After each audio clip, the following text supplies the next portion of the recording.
It starts with figuring out who's on the team this year. You know, there are a few of us that have been there since the first sled rally, which I think was probably 12 years ago, maybe 13 years ago. We've had some people that have aged out, as it were, of hurtling down a snowy hill, just decided, maybe my well-being does not support this activity. And this year, Nancy couldn't do it because she's been having heart problems. And so I reached into my heart and invited my nephew to join us this year. Get that next generation on the team. Second thing is coming up with a theme. Like, what are we going to do this year? What's a good group theme? What's going to work this year? I mean, my year we did Buffy the Vampire Slayer. And we've done Pink Cadillac with pink flamingos, and we did the Terracotta Warriors, and I mean, we've had some great themes over the years. This year, it was a little simpler. It was a little nod to Ukraine with sunflowers and blue. And then, where are we going to meet? Usually it's Nancy's basement. She's not in it this year. I guess it's gonna be me. I had to clean my basement. I had to get my friend Hannah over to help me declutter the basement and organize all the craft materials so that I could clear off the dance floor so that we can build the sled. Then we bring the two old school toboggans, you know, the kind with the little curl at the end, and they're very narrow, but we lashed them together. And then find the cardboard, and Monique did some great dumpster diving this year and found some great cardboard that we could use. And then we put that around. And we long ago figured out the best technology.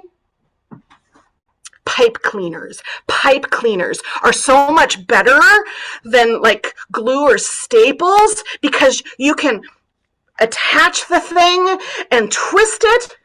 But then when you need to deconstruct the sled to put it into a vehicle, it's super easy. Or if you add any three-dimensional thing to the side of the sled, it's really easy. You just punch a couple holes, stick it in, twist it, you've got some sturdiness. And then paint. Paint. You know, I dug out some old paint cans, but it had been like 20 years since I'd opened those paint cans, and a couple of them were just like, the paint was just...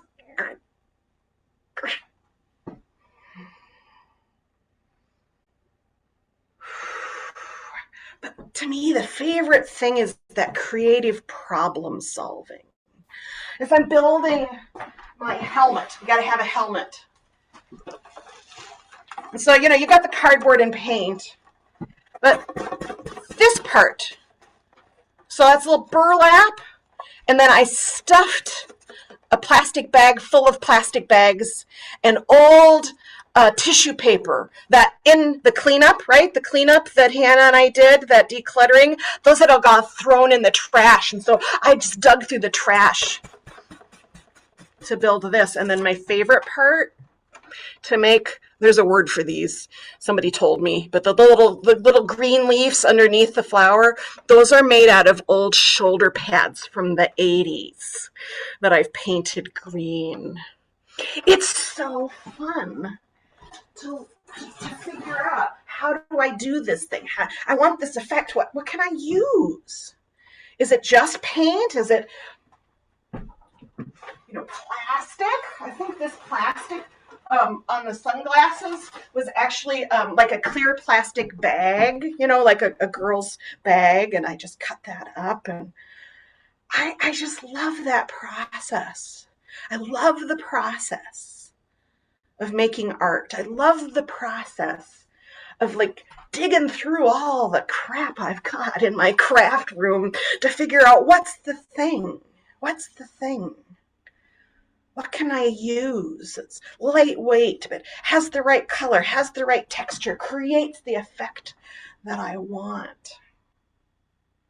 It's such a fun and funky art form to make puppets out of trash.